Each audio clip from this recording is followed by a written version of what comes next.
Topic है आप लोगों का कम्युनिकेशन। कम्युनिकेशन कम्युनिकेशन का मीनिंग क्या होता है? इसमें सबसे पहले हम लोग डिफाइन करेंगे what is the meaning of communication. Communication का मीनिंग क्या है? यहाँ पर मैंने आपको दिखाया है इसमें the process of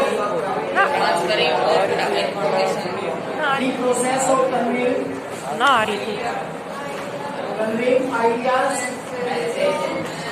messages, information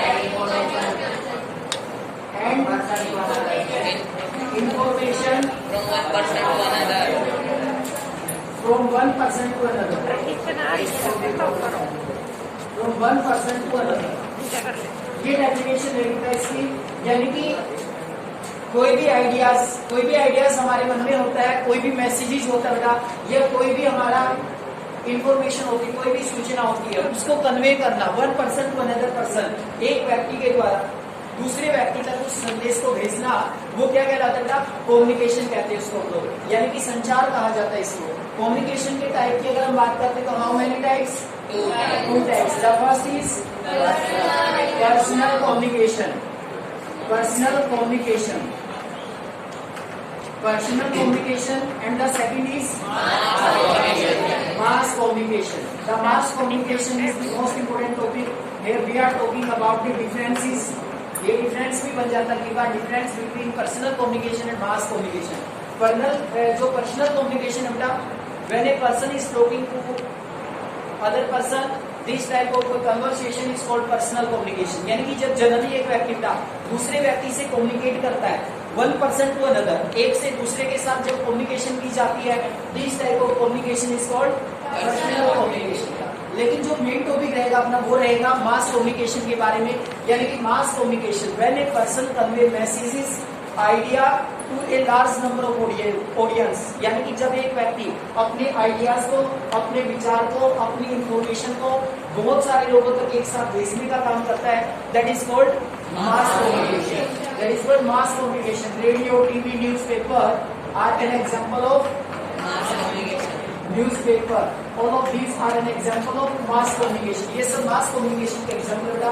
कोई भी न्यूज आती है टीवी में, रेडियो पर, या कोई भी न्यूज होती है न्यूज़पेपर के अंदर, वो मैसेज कन्वे हो रहा है, साथ साथ बहुत सारे लोगों तक जा रहा था।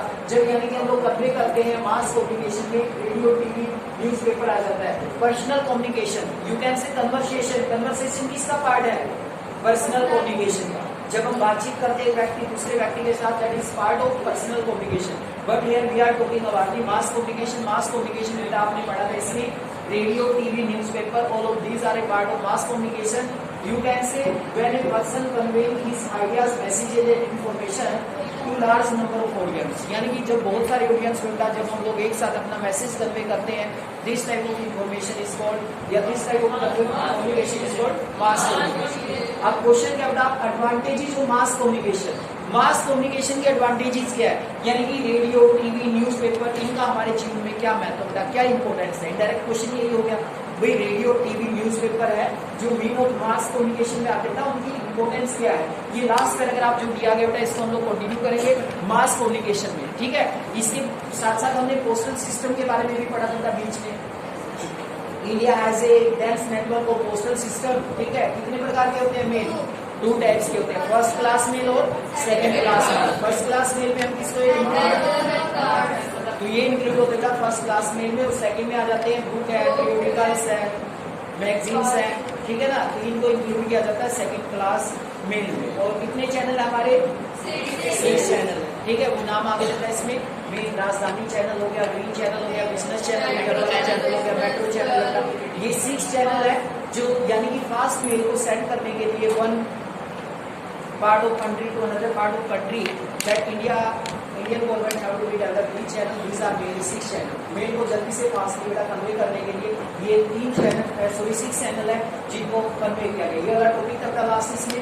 और उसके बाद बेटा अभी जो हम पढ़ेंगे यहाँ पर एडवांटेज जो मास कम्युनिकेशन, यानी कि रेडियो, टीवी और जो न्यूज़पेपर है, इनका क्या एडवांटेजेस है, क्या बेनिफिट्स है। ये लास्ट पैराग्राफ का वैसे हमने कंटिन्यू कर दिया था कि जो लास्ट टॉपिक चला हुआ था, देखा था इसमें लास्ट पैराग्राफ में mass communication provide entertainment and create awareness among people about various national program and policy. सबसे पहला पॉइंट यही बनेगा कि जो मास कम्युनिकेशन के साधन है ये हमारा एंटरटेनमेंट करने में मदद करते हैं, हमारा मनोरंजन करने में मदद करते हैं, एंटरटेनमेंट करने में मदद करते हैं, हमारे अंदर जागरूकता लाने में भी मदद करते हैं। जागरूक करते हैं हमें, हम न्यूज सुनते हैं टीवी या रेडियो पर बेटा, तो उनको सुनकर हमारे अंदर अवेयरनेस भी आ जाती है, जागरूकता भी आ जाती है। बहुत सारे प्रोग्राम्स भी ऐसे दिखाए जाते हैं आप लोगों को अवेयर करने के लिए, आप लोगों को जागरूक करने के लिए, ठीक है। तो जागरूकता आती है उसमें, जैसे सेव वाटर की हम लोग बात करें बेटा, पानी को बचाने के लिए तरह तरह की एड्स आप लोगों को दिखाई जाती है, कंज्यूमर को प्रोटेक्ट करने के लिए, ठीक है, बहुत सारी एड आप लोगों को दिखाई जाती है। तो उससे क्या आप लोगों में जागरूकता आने का काम करता है। तो इनडायरेक्ट रूप से लोग मास कम्युनिकेशन की बात करें ना, रेडियो टीवी या न्यूज पेपर का हमारे जीवन में क्या सिग्निफिकेंस है। पहला तो मैं तो बेटा यही है कि हमें एंटरटेनमेंट करने का काम करते हैं, हमारा मनोरंजन करने का काम करते हैं और हमारे अंदर जागरूकता लाने का भी काम करते हैं, हमें अवेयर बनाने में मदद करते हैं। सेकंड पॉइंट देखिए, it include radio television newspaper magazine books and film. कहते हैं कि जो मास कम्युनिकेशन होता है इसमें radio television newspaper magazine books और फिल्म को हम लोग इंक्लूड करते हैं। ऑल इंडिया रेडियो जिसे हम आकाशवाणी के नाम से जानते हैं, all India radio Akashvani broadcast variety of program in national regional and local languages for various category of people. कहते हैं कि जो हमारी आकाशवाणी रेडियो है वो तरह तरह के कार्यक्रम प्रस्तुत करती है, नेशनल रीजनल और जो लोकल लैंग्वेज है उसमें भी तरह तरह के कार्यक्रम आते हैं अलग अलग एज ग्रुप के लिए, spread over different part of the country. यानी कि जो अलग अलग कार्यक्रम है वो देश के अलग अलग पार्ट में फैलाने का काम करते हैं। Doordarshan the national television channel of India, India का नेशनल चैनल कौन सा है? दूरदर्शन आएगा इसमें। देखिए इसके बाद क्या होता है, it broadcast a variety of program. Broadcast होता है प्रसारित करना। कहते हैं कि जो दूरदर्शन है वो तरह तरह के कार्यक्रम प्रसारित करने का काम करता है फॉर एंटरटेनमेंट, मनोरंजन के लिए, एजुकेशन के लिए, टू स्पोर्ट, शिक्षा के लिए, for people of different age group. यानी कि देखो रेडियो पर भी तरह तरह के कार्यक्रम आते हैं अलग अलग एज ग्रुप के लिए, ठीक है। और दूसरा बात बेटा इसमें जो हमारा नेशनल चैनल है कौन सा है? दूरदर्शन। उस पर भी बहुत सारे चैनल है, बहुत सारे मतलब वो कार्यक्रम होते हैं अलग अलग जो एज ग्रुप के लिए, जैसे स्पोर्ट्स हो गया, न्यूज होगी, ठीक है, या एजुकेशन से जुड़े हुए बहुत सारे कार्यक्रम प्रसारित किए जाते हैं दूरदर्शन। ये था इसमें। आगे देखो, आगे मास कम्युनिकेशन का ये भी न्यूज़पेपर भी हमारे मास कम्युनिकेशन में आते हैं। India publish a large number of newspaper and periodical annually. कहते हैं कि भारत में बहुत सारे न्यूज़पेपर है बेटा और बहुत सारी पत्रिकाएं हैं, वार्षिक पत्रिकाएं, ठीक है, जो मतलब एक तरह से पब्लिश की जाती है, छापी जाती है भारत में। They are of different type और डिपेंड अपॉन देयर पीरियोडिसिटी। कहते हैं कि ये अलग अलग प्रकार की होती है बेटा, वो किस तरीके से लिखी जाती है उस पर डिपेंड करता है। Newspaper are publish about 100 languages and dialect. कहते हैं कि भारत में लगभग 100 भाषा और बोलियों में न्यूज़पेपर छापे जाते हैं। Did you know that the largest number of newspaper publish in the country are Hindi. कहते हैं कि सबसे ज्यादा जो न्यूज़पेपर छपते हैं कौन सी भाषा में छपते हैं? हिंदी न्यूज़पेपर सबसे ज्यादा भारत में छपते हैं। फॉलोइंग बाय इंग्लिश, उसके बाद इंग्लिश में एंड उर्दू, उसके बाद उर्दू में छापे जाते हैं। India is the largest producer of feature film in the world. कहते हैं कि जो फीचर फिल्म बनाई जाती है उनका भी सबसे बड़ा उत्पादक भारत को माना जाता है। It produce short film, Bharat में छोटी फिल्में भी बनती हैं, वीडियो फीचर फिल्म भी बनती है, वीडियो शॉर्ट फिल्म भी बनती है। The central board of film certification is authorised to film certify both Indian and foreign film. Central board of film certification, आपने देखा होगा कोई भी मूवी स्टार्ट होती ना उससे पहले एक सर्टिफिकेट आता है, उस सर्टिफिकेट के ऊपर लिखा होता है ऊपर की तरफ central board of film certification. देखना ध्यान से उसके ऊपर सेंट्रल बोर्ड ऑफ फिल्म ये लिखा होगा, नीचे लिखा होगा सर्टिफिकेट। कहने का मतलब होगा ये जो बोर्ड होता है हमारा, जब भी मूवी स्टार्ट होती है तो मूवी की स्टार्टिंग में आप लोग देखना ये सर्टिफिकेट आप लोगों को मिलेगा। तो भारत में कोई भी इंडियन मूवी है या कोई भी फॉरेन मूवी है उसको दिखाने की जो परमिशन है वो कौन देगा? सेंट्रल बोर्ड ऑफ फिल्म, ठीक है। सेंसर बोर्ड भी शायद इसको बोला जाता है, सेंसर बोर्ड ऑफ फिल्म। हाँ, तो फिल्म जो फिल्म होती है उनको एक तरह से मान्यता दे देगा, चाहे कोई विदेशी मूवी हमारे देश में आती बेटा भाई उसको दिखाया जाए या नहीं दिखाया जाए। या कई बार आपने देखा होगा मूवीज के अंदर कुछ पार्ट ऐसे डाल दिए जाते हैं जिनको लेकर काफी डिस्प्यूट आ जाते हैं। बहुत सारी मूवीज आपने देखी होगी, पीके मूवी को लेकर ऐसे ही था, ठीक है, और भी बहुत सारी मूवीज हैं जिनको लेकर पद्मावत को लेकर बहुत सारी मूवीज है जिनको लेकर डिस्प्यूट आ जाता है, तो उस डिस्प्यूट का जो सॉल्यूशन करने का काम या जैसे वो मेन सीन होते हैं उनको हटाने का जो काम किया जाता था वो इसी बोर्ड के द्वारा किया जाता है। यानी कि कई बार ये बोर्ड परमिशन दे देता लेकिन बाद में इनको हटा दिया जाता था। यानी कि मूवीज के अंदर या नाटक या सीरियल के अंदर बेटा आप लोगों ने देखा होगा कई बार वो लोग लिखते हैं कि भाई ये काल्पनिक कैरेक्टर है, इनका किसी घटना या किसी से कोई संबंध नहीं होता। इसके पीछे रीजन क्या होता था, वो किसी भी व्यक्ति को उस चीज के लिए ब्लेम नहीं करना चाहते। वो नहीं चाहते कि कोई व्यक्ति उनको पर्सनली बाद में ब्लेम करे, भाई आपने तो घटना हमारे जीवन पर आधारित बना दी कंप्लीट रूप से, तो इसलिए ऐसा किया जाता था। तो इंडिया में जो फॉरेन मूवीज होती हैं या इंडियन मूवीज होती हैं उनको मान्यता देने का काम कौन सा बोर्ड करता है? ये प्रमाणित किया जाता था, ठीक है, सेंट्रल बोर्ड ऑफ फिल्म के द्वारा प्रमाणित किया जाता है। फिल्म चाहे फॉरेन मूवी है चाहे इंडियन मूवी का स्टोरी है, दिखाने की जो परमिशन देगा वो सेंट्रल बोर्ड ऑफ फिल्म के द्वारा दी जाती है। 1 मार्क्स में काफी इंपॉर्टेंट है ये तब है इसमें इंपॉर्टेंस और सिग्निफिकेंस ऑफ मास कम्युनिकेशन। सबसे पहले जो मास कम्युनिकेशन है बेटा वो हमारा एंटरटेनमेंट करने में मदद करता है, अवेयरनेस लाने में मदद करता है। फिर इन्होंने कहा बेटा हमारे मास कम्युनिकेशन में radio, TV, newspaper, magazine, periodical जो पत्रिकाएं होती है उनको हम लोग इंक्लूड करते हैं। फोर्थ पॉइंट आप लोगों को इसमें बताया कि हमारा जो आकाशवाणी है, ठीक है, वो भी तरह तरह के जो कार्यक्रम होते हैं, स्पोर्ट्स है, एजुकेशन है या अदर कोई भी कार्यक्रम होता है बेटा वो प्रस्तुत किया जाता है हमारी आकाशवाणी यानी कि रेडियो चैनल के द्वारा। जो रेडियो चैनल्स होते हैं, रेडियो का भी तो प्रचलन कम होता लेकिन पहले बहुत ज्यादा होता था। तरह तरह के कार्यक्रम इस पर दिखाए जाते हैं रेडियो पर। टीवी पर भी बहुत तरह के अलग अलग एज ग्रुप के लिए बहुत सारे कार्यक्रम दिखाए जाते हैं। और हमारा नेशनल चैनल कौन सा है? एजुकेशन हो गया, स्पोर्ट्स हो गया और न्यूज हो गया, इस तरह के जो प्रोग्राम है वो भी अलग अलग दूरदर्शन पर दिखाने का काम किया जाता है। यहाँ तक कि इंडिया में बेटा सबसे बड़ा प्रोड्यूसर जो फीचर्स फिल्म होती है उसका भी सबसे बड़ा प्रोड्यूसर इंडिया को माना जाता है। इसके अलावा बहुत सारी शॉर्ट फिल्म होगी या और दूसरी मूवीज होती है, ठीक है, शॉर्ट वीडियो होती है, उनको बनाने में भी इंडिया का बहुत बड़ा स्थान है बेटा, बहुत बड़ा हम लोग योगदान मानते हैं। तो ये था बेटा इसमें advantages of mass communication. Mass communication के एडवांटेजेस जब 5 मार्क्स के अकॉर्डिंग आता है ना तो आप लोग बेटा इसमें लिख सकते हो। मास कम्युनिकेशन को डिफाइन कीजिए। मास कम्युनिकेशन का मीनिंग क्या होता है? What is the meaning of mass communication? Mass communication means when a person conveying his ideas message to a large number of audience, that is called mass communication। यानी कि जब एक व्यक्ति अपने आइडियाज को, अपने मैसेजेस को, अपने इंफॉर्मेशन को एक साथ बहुत सारे ऑडियंस को कन्वे करता है, that is called mass communication. अब भाई जैसे लाइव आता है, कई बार स्पोर्ट्स का गेम चला तो लाइव आता है, ठीक है, तो लाइव दिखाया जाता है आप लोगों को। तो आपने देखा होगा इसमें बेटा कि जो भी वो चल रहा है प्रोग्राम, ठीक है, वहां बैठे हुए तो लोग उसको देख ही रहे बेटा। इसके अलावा और भी देश के जितने लोग हैं बेटा जो टीवी देख रहे हैं या रेडियो पर सुन रहे हैं उनको भी एक तरह से लाइव प्रसारित हो रहा है, लाइव टेलीकास्ट होता है उसका। तो ये तरह तरह के जो कार्यक्रम होते हैं बेटा ये दिखाए जाते हैं हमारे रेडियो और टीवी के द्वारा, जो कंप्लीट रूप से बेटा हमारे अंदर जागरूकता लाने का भी काम करते हैं, हमारा एंटरटेनमेंट करने का भी काम करते हैं कंप्लीट रूप से। और हमारे याद रखिए बेटा एजुकेशनल जो प्रोग्राम होते हैं वो बच्चों में कहीं ना कहीं एजुकेशनल रुचि, इंटरेस्ट होता है, जो एजुकेशनल इंटरेस्ट होता है वो क्रिएट करने में भी मदद करते हैं। दूरदर्शन है हमारा नेशनल चैनल है, इंडिया शॉर्ट फिल्म है, अपना वीडियो फिल्म होती है, उसका भी बहुत बड़ा प्रोड्यूसर हम लोग मानते हैं इसको। इंडिया में जो इंडियन मूवी होती है, फॉरेन मूवीज होती है, उनको जो प्रमाणित किया जाता है, सर्टिफिकेट दिया जाता है उनको, वो किसके द्वारा दिया जाता है? सेंट्रल बोर्ड ऑफ फिल्म के द्वारा। ये प्रमाणित करने का काम करता है। जब भी आप लोग कोई मूवी देखते हैं तो पहले वाली मूवी आप लोग देखते हैं तो मोस्टली आप लोग देखेंगे स्टार्टिंग में कैरेक्टर सर्टिफिकेट की तरह आएगा, एक सर्टिफिकेट होता है, उसमें लिखा होता है, ऊपर लिखा हुआ उसमें central board of film complete से देखना आप लोग ये प्रमाणित करने का काम करता है। ये था meaning of mass communication, importance of mass communication. Newspaper की आप लोग बात कर सकते हैं लास्ट में। Newspaper is also a part of mass communication. कितनी लैंग्वेज, कितनी डायलेक्ट? 100 भाषाओं बेटा, बोलियों में लैंग्वेज भी आ गई इसमें और बोलियां भी आ गई, डायलेक्ट भी आ गई इसमें। न्यूज़पेपर छापे जाते हैं अलग अलग भाषाओं में, मराठी, बंगाली, पंजाबी, ठीक है, तरह तरह की जो क्षेत्रीय भाषाएं इसमें भी न्यूज़पेपर छापे जाते हैं। और न्यूज़पेपर के अंदर उल्टा तरह तरह की न्यूज़ है, तरह तरह का एंटरटेनमेंट है या तरह तरह की पेजेस उसके अंदर कम्प्लीटली हमें इंफॉर्मेशन प्रोवाइड करने का काम करते हैं। तो ये था इसमें meaning of mass communication, importance of mass communication, ठीक है।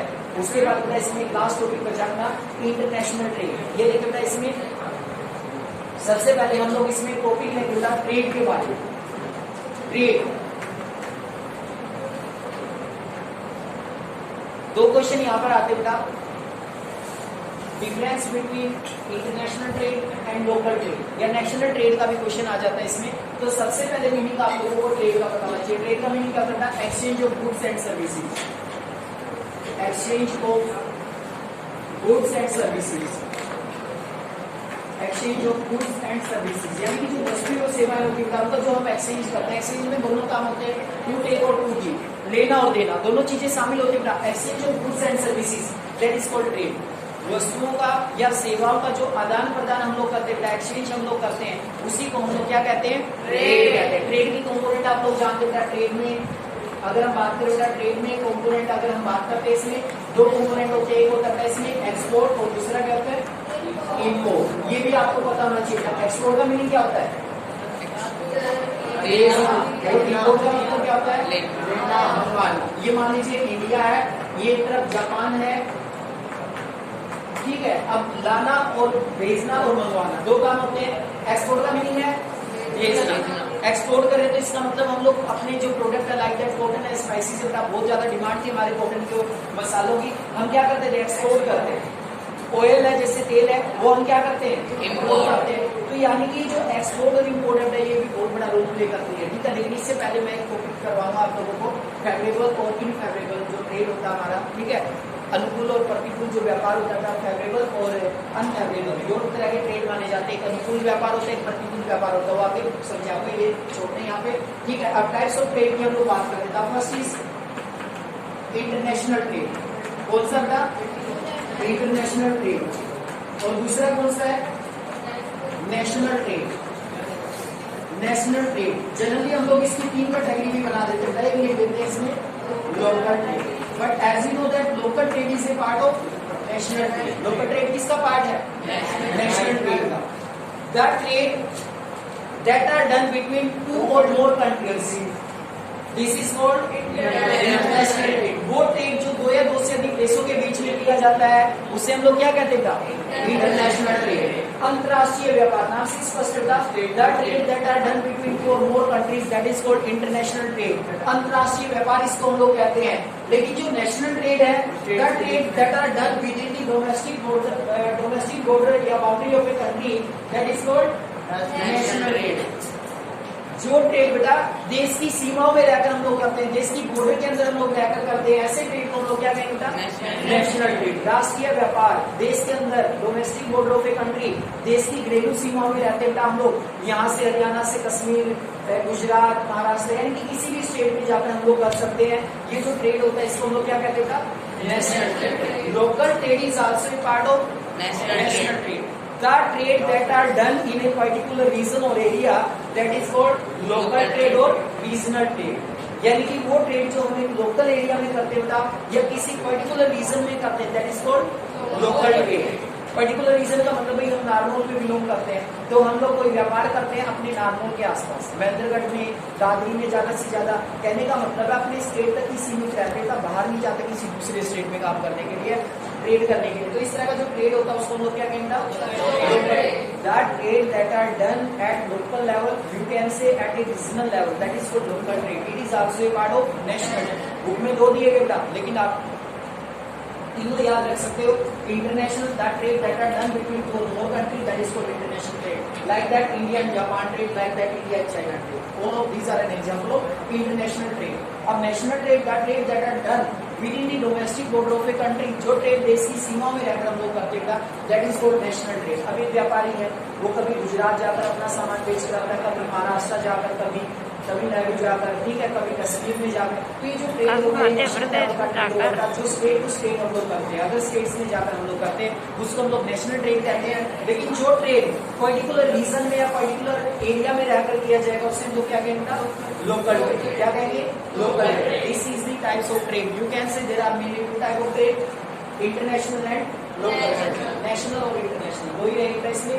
लोकल आप लोग जानते हैं नेशनल का ही पार्ट बन गया, इंटरनेशनल का ही सब पार्ट बन गया, तो ठीक है। अब देखो, अब एक पॉइंट हो रहा है आप लोग पढ़ेंगे, जैसे इसमें फेवरेबल ट्रेड और अनफेवरेबल। फेवरेबल का मतलब होता है अनुकूल व्यापार और अनफेवरेबल का मतलब होता है बेटा प्रतिकूल व्यापार। अनुकूल और प्रतिकूल, अब ये दो वर्ड आप इनको समझने का प्रयास करेगा। इसमें मैंने पहले लिखा था ये फेवरेबल ट्रेड, फेवरेबल ट्रेड, और दूसरा होता है इसमें अनफेवरेबल ट्रेड। अनफेवरेबल ट्रेड, अनुकूल व्यापार और प्रतिकूल व्यापार। देखो ये दो वर्ड आप लोगों को याद रखने हैं। When export is excess then import. जब एक्सपोर्ट ज्यादा होता है इंपोर्ट से बेटा तो वो ट्रेड क्या कहलाएगा? Favourable trade. क्या कहलाएगा? Favourable trade. When export is excess then import, यानी कि हम सामान ज्यादा भेजते हैं, मंगवाते कम है, तो वो ट्रेड हमारे कंट्री के लिए कैसा रहेगा? Favourable trade. एक ही वर्ड याद रखें इसमें, when export is excess then import, यानी कि जब हम एक्सपोर्ट ज्यादा करते हैं किसकी तुलना में? इंपोर्ट की तुलना में, तो वो ट्रेड कैसा रहेगा? फेवरेबल। जब ट्रेड बैलेंस हम लोग निकालते हैं ना, एग्जांपल देता हूँ आप लोगों को बहुत अच्छे से समझ आएगा। इंडिया ने एक्सपोर्ट किया मान लीजिए 70 करोड़ रुपए का प्रोडक्ट, किसको? जापान को। जापान से हमने इंपोर्ट किया टेक्नोलॉजी को, कितने का? 50 करोड़ का, 50 करोड़ का। जब बैलेंस निकालेंगे हम लोग, अब हम कोई प्रोडक्ट खरीदते हैं ना, फिर बाद में हम हिसाब करते हैं, तो उसी तरीके से बेटा क्या एक्सपोर्ट हुआ, कितने का एक्सपोर्ट हुआ, कितने का हमने इंपोर्ट किया, तो जब ट्रेड बैलेंस निकलता है, अब इंडिया ने कितने का किया एक्सपोर्ट? ये इंडिया हो गया इसमें 70 करोड़, और ये कौन है? जापान।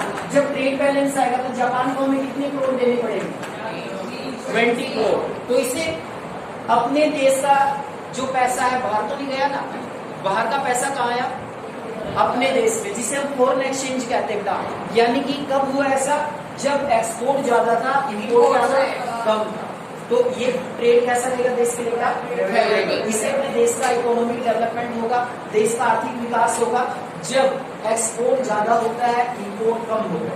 लेकिन उल्टा हो जाए तो क्या होगा? अनफेवरेबल। यू कैन से when import is excess than export, that is called unfavorable। उसको unfavorable कहेंगे हम लोग। कहने का मतलब बेटा ट्रेड जो हम लोग करते हैं कंट्री के लिए फेवरेबल है तो दूसरे के लिए क्या होगा? अनफेवरेबल। इंडिया के लिए फेवरेबल है तो जापान के लिए क्या होगा? अनफेवरेबल। यदि इंडिया के जापान के लिए फेवरेबल होगा तो इंडिया के लिए क्या होगा? प्रतिकूल व्यापार, अनुकूल व्यापार। ट्रेड बैलेंस बहुत कम मिलेगा आप लोगों को, ठीक है। जब ट्रेड बैलेंस हम लोग निकालते हैं तो यहाँ पर भी आप लोग को ये ये समझने की जरूरत होती है। बुक से पढ़ाते ना मैं, export is excess then import, वहाँ पे एक लाइन आती लेकिन समझ नहीं आता आप लोगों को। ध्यान रखना आप लोगों को बेटा, 3 नंबर में क्वेश्चन आ गया था, what is the meaning of trade. Trade का मीनिंग क्या है? What is favourable trade and what is the meaning of unfavourable trade. Favourable trade कब होता है, अनफेवरेबल कब होता है? ध्यान रखें, जब एक्सपोर्ट ज्यादा होता है इंपोर्ट से तो कौन सा ट्रेड होगा? When import is excess then export, unfavourable trade. ये 2 टॉपिक आएंगे आप लोगों के। ये जो टॉपिक हम लोग पढ़ेंगे इंटरनेशनल ट्रेड का मेन टॉपिक है, इसमें इंटरनेशनल के बाद हम लोग लोकल ट्रेड या डिफरेंस भी आ जाते हैं, difference between international trade and national trade. International trade और नेशनल ट्रेड में डिफरेंस क्या होता है, ठीक है। ये पता ही लगे आप लोगों को नेशनल क्या होता है, इंटरनेशनल क्या होता है। यहाँ पर हम लोग इंटरनेशनल करेंसी यूज करते था, ठीक है, लेकिन जो अपना नेशनल ट्रेड होता है यहाँ पर नेशनल करेंसी को यूज किया जाता है, ठीक है। नेशनल करेंसी हम लोग यूज करते हैं, ये बड़े लेवल पर होता है इंटरनेशनल ट्रेड, ठीक है। ये छोटे लेवल पर होता है, डोमेस्टिक लेवल पर हम लोग इसका प्रोडक्शन करते हैं। यहाँ पर अर्निंग ज्यादा होती है, यहाँ पर अर्निंग कम होती है। तो डिफरेंसेस भी आप लोग इजिली कर सकते हैं। बाकी की देखें क्या लैंग्वेज कहती है डिफरेंस। ये 2 टॉपिक बनते हैं, नेशनल और इंटरनेशनल में डिफरेंसेस, और एक आएगा टॉपिक आप लोगों का फेवरेबल अनफेवरेबल। ये समझने की चीज है, फेवरेबल अनफेवरेबल। देखो मैं आगे टॉपिक कर लेते हैं हम लोग international. The exchange of goods among people, state and country is referred to as trade। Trade की डेफिनेशन दे देते हैं, अंडरलाइन करें। कहते हैं कि जब हम वस्तुओं का एक्सचेंज करते हैं एक व्यक्ति से या एक स्टेट से दूसरे स्टेट में या एक कंट्री से दूसरे कंट्री में, उसे हम लोग क्या कहते हैं? ट्रेड है। भाई एक व्यक्ति दूसरे व्यक्ति के साथ एक्सचेंज करे या एक स्टेट दूसरे स्टेट के साथ या एक कंट्री दूसरे कंट्री के साथ जो एक्सचेंज करता है वस्तुओं का, उसे हम लोग क्या कहेंगे? ट्रेड कहेंगे, व्यापार कहेंगे। The market is place where such exchange take place। कहते हैं कि बाजार वो स्थान है जहाँ पर इस तरह के लेन देन किए जाते हैं। Trade between 2 countries called international trade. जो व्यापार 2 देशों के बीच में होगा उसे इंटरनेशनल ट्रेड। इट में take place through C, air और लैंड रूट। कहते हैं कि जो इंटरनेशनल ट्रेड है वो समुद्री मार्ग से, एयरवेज से या लैंड रूट से किया जा सकता है। वही local trade is carried in cities, town and village. State level trade is carried between the 2 और मोर स्टेट। अभी आगे ना इसमें लोकल ट्रेड तो केवल अपने शहर में, नगर में या गांव में किया जाता था, ठीक है। लोकल लेवल पर जो ट्रेड हम लोग करते हैं अपने सिटीज में, टाउन में या गांव में, उसे हम लोग क्या कहते हैं? Local trade. और जो one state to another state करेंगे उसे क्या कहते हैं? नेशनल ट्रेड या स्टेट ट्रेड, जिसको आप लोग कह सकते हो। लेकिन नेशनल वर्ड रहेगा इसके लिए national trade, the trade that are done between one state to another state, that is called national trade. National कहेंगे हम लोग इसको, राष्ट्रीय व्यापार हम लोग इसको कहते हैं। आगे देखिएगा इसमें next advancement of the international trade of a country is an index of its economic prosperity. कहते हैं कि जितना हम अंतर्राष्ट्रीय व्यापार में एडवांस होगा उतना ही देश प्रोस्पेरिटी का मतलब उतना ही देश खुशहाल होगा, उतना ही देश धनवान बनेगा। जितना ज्यादा हम लोग इंटरनेशनल ट्रेड करेंगे उतना ही ट्रेड करने से हमारे देश में प्रोस्पेरिटी आएगी, समृद्धि आएगी, खुशहाली आएगी, पैसा आएगा, इनकम आएगा, विदेशी पैसा। It is therefore considered the economic barometer for a country। ये देखो इसमें इस तरह के क्वेश्चन आ जाते हैं कई बार। इकोनॉमिक बैरोमीटर किसे कहेंगे हम लोग? इंटरनेशनल ट्रेड को। किसे कहेंगे? इंटरनेशनल ट्रेड को। बैरोमीटर का मतलब होता है मापने का, जो देश का विकास मापने का सूचक है वो माना जाता है इंटरनेशनल ट्रेड। जितना ज्यादा हम लोग व्यापार करते हैं इंटरनेशनल ट्रेड करने का उतना ही ज्यादा देश का विकास होता है। It is also called the barometer of development. देश के विकास को मापने का या देश के विकास का सूचक हम लोग मानते हैं international trade. As the resources are space bound, no country can survive without international trade। कहते हैं कि रिसोर्स हमारे पास सीमित है, इसलिए कोई भी कंट्री ऐसा नहीं है जो इंटरनेशनल ट्रेड के बिना सर्वाइव कर सकता है। Export and import are the component of trade. Component कौन से ट्रेड की? Export and import. The balance of trade of a country the difference between its export and import. Balance of trade का meaning क्या करता? Difference between export and import. First question ये बना देखो इसमें, what is the meaning of balance of trade? फिर क्या आ गया? Favourable and unfavourable trade. भाई जो एक्सपोर्ट और इंपोर्ट के बीच का डिफरेंस होता है उसे हम क्या कहते हैं? Balance of trade. तो ये जो 20 करोड़ आया ना, ये क्या है हमारा? Balance of trade. ठीक है ना? बैलेंस ऑफ ट्रेड क्या था? 20 करोड़, क्योंकि अपने को 20 करोड़ जापान देगा तो ये बैलेंस निकला उसकी तरफ, इसलिए इसको हम लोग बोलते था बैलेंस ऑफ ट्रेड। सबसे पहला मीनिंग दिया एक्सपोर्ट और इंपोर्ट के बीच का जो डिफरेंस होता है that is called balance of trade. अब देखो इसमें फेवरेबल अनफेवरेबल क्या कहता है इसमें? The balance of trade is when the value of export exceeds the value of import। कहते हैं कि जब एक्सपोर्ट की वैल्यू इंपोर्ट की वैल्यू से ज्यादा होती है it is called favourable balance of trade. तो क्या कहेंगे उसके साथ? Favourable balance of trade. क्या कहेंगे? Favourable balance of trade.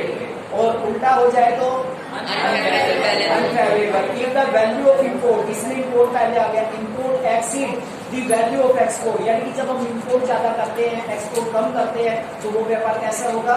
Unfavourable. That is called unfavourable balance of trade. ठीक है ना? बैलेंस ऑफ ट्रेड का मतलब difference between export and import.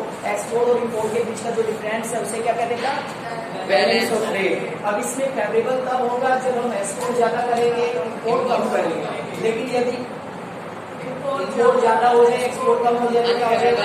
Unfavourable balance of trade. में भी समझ आ गए तो सभी को, ठीक है? बता दिया रखता है। India has trade relation with the major trading bloc and all geological region of the world। कहते हैं इंडिया का जो व्यापारिक संबंध है वो देश के अधिकतर वर्ल्ड के अधिकतर देशों के साथ है। Among the commodity in export, the share of agriculture and allied product has been 9.9%, ores and minerals 4.0%, gems and jewelry 14.7%, petroleum product 16.8%, 2010-11 2010-11 के जो डाटा दिए था उसके अनुसार अगर बात करें ये चेंज है, कोई बात नहीं, ये डाटा चलता भाई कौन से प्रोडक्ट कितना हम एक्सपोर्ट करते हैं, कितने प्रोडक्ट हम लोग भेजते हैं। मे भी इसको अपडेट कर लीजिए, 2017 के डाटा दिए गए हैं तो इसको अपडेट कर लेता है। इसमें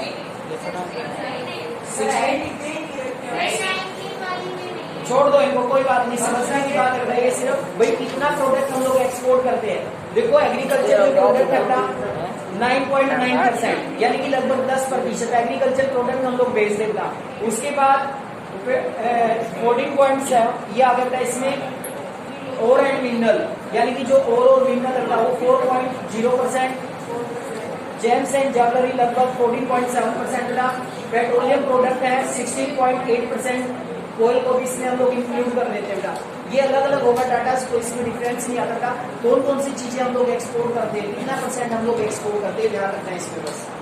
दी कॉमोडिटी इंपोर्टेड टू इंडिया, वही कौन कौन से सामान हम लोग इंडिया में मंगवाते हैं, कौन कौन से प्रोडक्ट हम मंगवा रहे हैं आज के समय में? पेट्रोलियम एंड पेट्रोलियम प्रोडक्ट, ज्यादातर मैंने पहले कहा था पेट्रोल और पेट्रोलियम प्रोडक्ट हम लोग देखा हुआ आपने, पेट्रोल के दाम दिन प्रतिदिन बढ़ रहे था, लगभग 80 के आसपास आप लोगों को पेट्रोल का दाम मिलेगा, आप लोगों को दिन प्रतिदिन बढ़ रहेगा। तो ये जो पेट्रोल है हम लोग इंपोर्ट कर देता है, पेट्रोलियम प्रोडक्ट होते हैं उनको भी हम लोग अदर कंट्री से इंपोर्ट करने का काम करते हैं। 28.6% पेट्रोलियम और पेट्रोलियम प्रोडक्ट मंगवाते हैं, 28.6%। Pearl and precious stone 9.4%, chemical 5.2%, coal, coke and bitumen, briquette is 2.7%, machinery 6.4% in 2010-11 2010-11 के डाटा मिला है, इसमें 16-17 में चेंजेस भी इसमें मिलेगा आप लोगों को। Bulk import as a group registered a growth accounting for 28.2% of the total import. This group include fertiliser category. बेटा कुछ ऐसे भी क्षेत्र है जहाँ पर मतलब जो हमारा विदेशी व्यापार है उसमें ग्रोथ हमें देखने को मिली, जैसे दिस ग्रुप इंक्लूड फर्टिलाइजर में 3.4%, सीरियल्स जो दालें होती है उसमें 14.3%, एडिबल ऑयल जो खाद्य तेल लगता है उसमें 17.4% and news print paper board manufacturing and news print 40.3% इन 2010-11। ये इम्पोर्ट है बेटा हमारा मंगवाते हैं जो सामान हम लोग दूसरे कंट्री से बाहर से जो प्रोडक्ट आते हैं इम्पोर्ट करते हैं ये सारे का सारा। International trade has undergone a sea change in the last 15 year. एक क्वेश्चन आएगा बेटा यहाँ से आप लोगों के लिए इम्पोर्टेंट बनेगा और आई थिंक आप लोगों को 2016-17 के डाटा आप लोगों को दिखने पड़ेंगे। पहले आप लोगों ने देखा होगा ज्यादातर हम लोग एक्सपोर्ट बहुत कम करते थे, एक्सपोर्ट ज्यादा होता था इम्पोर्ट कम होता था, लेकिन आज उल्टा सिनेरियो आ चुका है। इसमें जो पैराग्राफ दिया गया है स्टार्टिंग में क्वेश्चन बनेगा आप लोगों का, शायद देख ही लेते हैं, इसमें एक पेज है, इसमें मैं बता भी देता हूँ कौन सा क्वेश्चन बनेगा। क्वेश्चन बनेगा राइट क्वेश्चन नंबर 3 में right in note on the changing nature of international trade in the last 15 year. पिछले 50 सालों में जो चेंजेस हमें देखने को मिला बेटा इंटरनेशनल ट्रेड में उसका वर्णन करें, उसका